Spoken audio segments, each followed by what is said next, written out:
hope that you will be fine and happy. Today we will read this chapter 4, The Child of Nature, प्रकृति के बच्चे. Okay, let's start now this poem.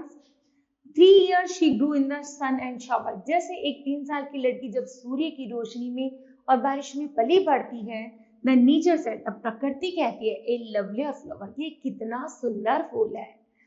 On earth was never shown, यहाँ तक कि जब पृथ्वी उसको नहीं देखती, This child I to myself will take, ऐसा लगता है कि मैंने उसको बना करके तैयार किया है.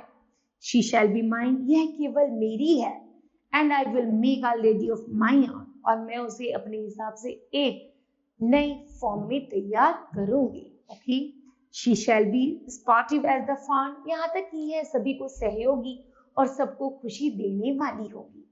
That fight with glee cross the lawn, जब वह उस लॉन को पार करते हुए गुजरती है, और up the mountain spring, और वह उन पहाड़ों से उछलती कूदती हुई बढ़ती है.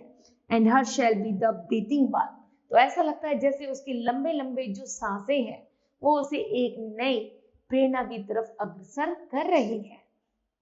And hers the silence and the calm, जब वह शांत बैठ जाती है या चुप हो जाती है, of mute instant thing, ऐसा लगता है जैसे प्रकृति ने भी चुप रहना सीख लिया हो. अर्थात